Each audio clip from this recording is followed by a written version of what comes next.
తాకట్టులో ఉన్న బంగారాన్ని విడిపించి ఆ రోజున్న మార్కెట్ ధర కట్టి మిగిలిన డబ్బును మీకు అందిస్తుంది ఎస్వీఎస్ గోల్డ్.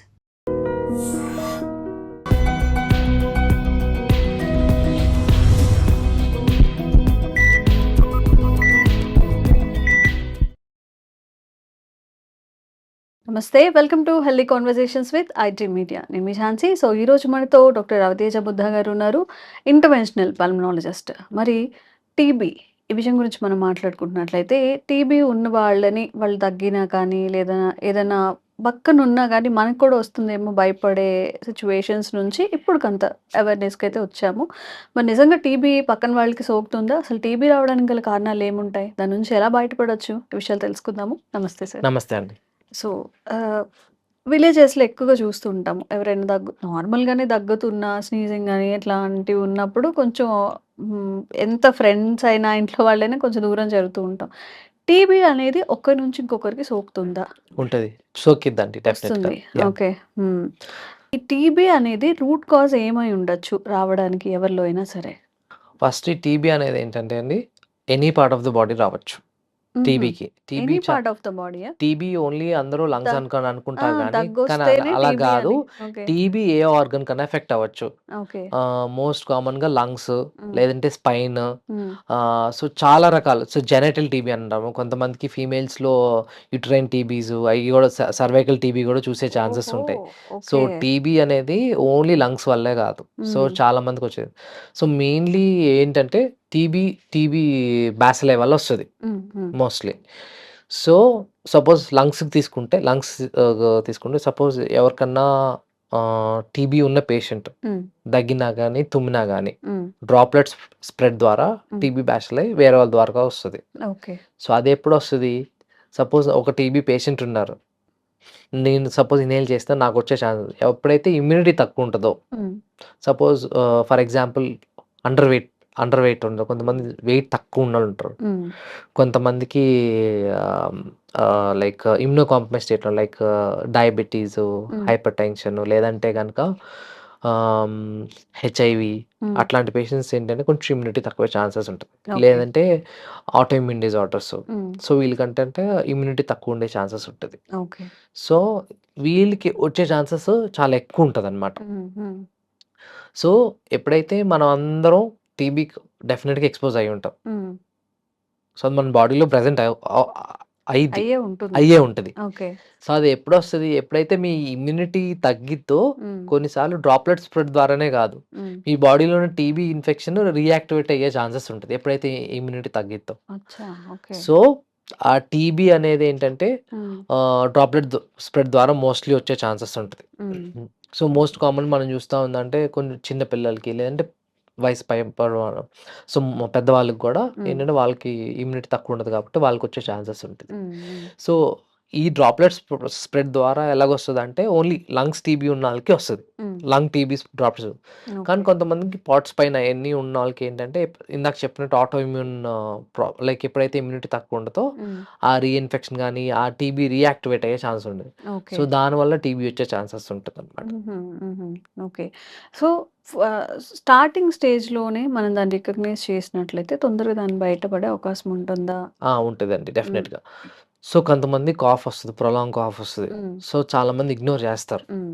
సో సపోజ్ ఎవరికైతే మోర్ థాన్ 4 వీక్స్ గానీ, 6 వీక్స్ గానీ ప్రొలాంగ్ కాఫ్ ఉందంటే హ్మ్. ఒక పల్మనాలజిస్ట్ దగ్గరికొస్తే వాళ్ళు జస్ట్ ఒక ఎక్స్‌రేయో లేదంటే స్పుటమ్ శాంపిల్ తీస్తే హ్మ్. మీకు టీబీ ఉందో లేదో తెలిసిపోద్ది ఈజీగా. ఓకే. హ్మ్.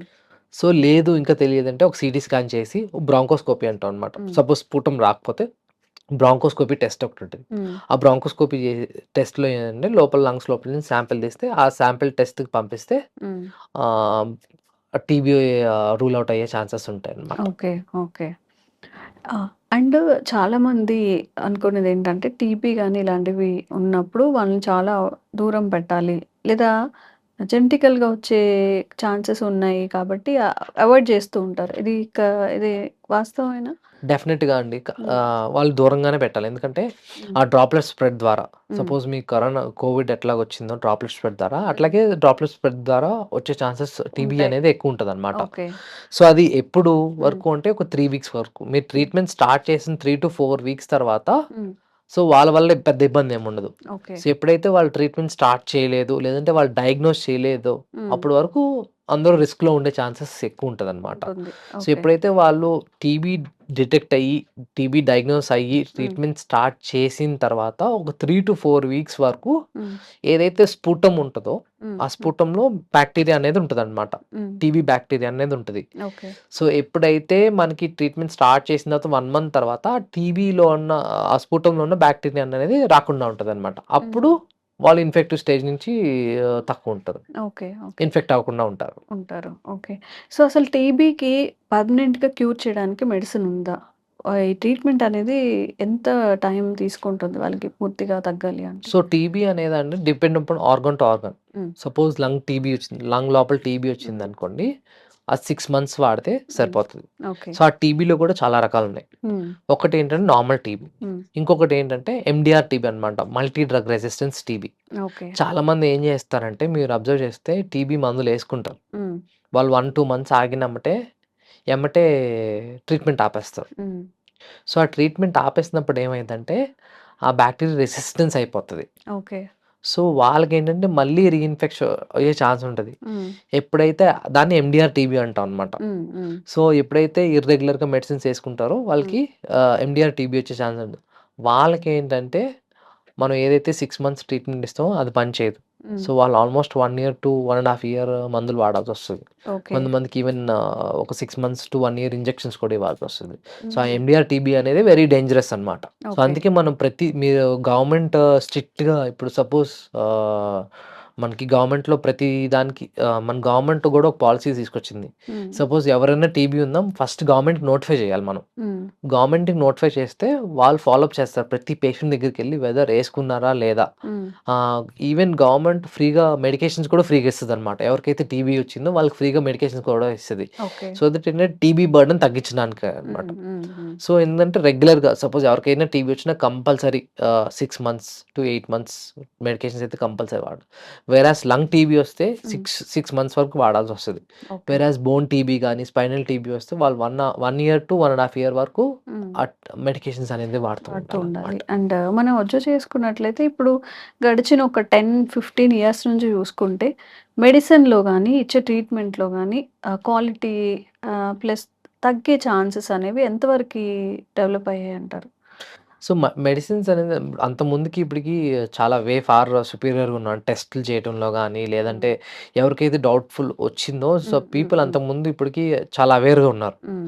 సపోజ్ కాఫ్ వచ్చినమంటే మేము హాస్పిటల్‌కి ఎవరొచ్చినా గానీ డెఫినిట్‌గా టీబీ టెస్ట్ అనేది చేపిస్తాం అన్నమాట. Suppose long duration of cough కానీ, లేదంటే ఎక్స్‌రేలో మాకు సస్పీషియస్‌గా ఉన్నా, లేదంటే హ్మ్. సీటీలో సస్పీషియస్‌గా ఉన్నా డెఫినిట్‌గా ఫస్ట్ మేము టీబీ టెస్ట్ చేపిస్తాం. ఓకే. దాని తర్వాత వేరే అన్నీ రూల్ ఔట్ చేస్తాం. హ్మ్. సో, వన్స్ మనం ఆ టీబీ టెస్ట్ చేస్తే హ్మ్.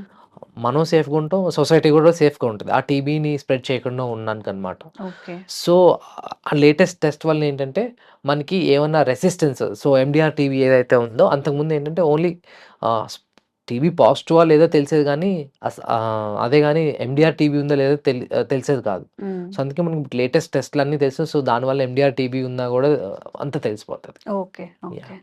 సో, ఎవరైనా గానీ టీబీ ఉంది అని చెప్పి మీరేమి డిప్రెస్ అవ్వక్కర్లేదు. ఇప్పుడున్న మెడికేషన్ గానివ్వండి, ట్రీట్మెంట్ గానీ చాలా అడ్వాన్స్డ్‌గా ఉంది కాబట్టి, సార్ మెన్షన్ చేసిన జాగ్రత్తలైతే తీసుకుంటూ ట్రీట్మెంట్ తీసుకుంటే తొందరగా బయటపడే అవకాశం ఉంటుంది. అండ్ ఇంకొన్ని ఇన్ఫర్మేటివ్ వీడియోస్ అందించే ప్రయత్నం రవితేజ సార్ త్రూ చేస్తూనే ఉంటాము. Thank you so much sir. Thank you.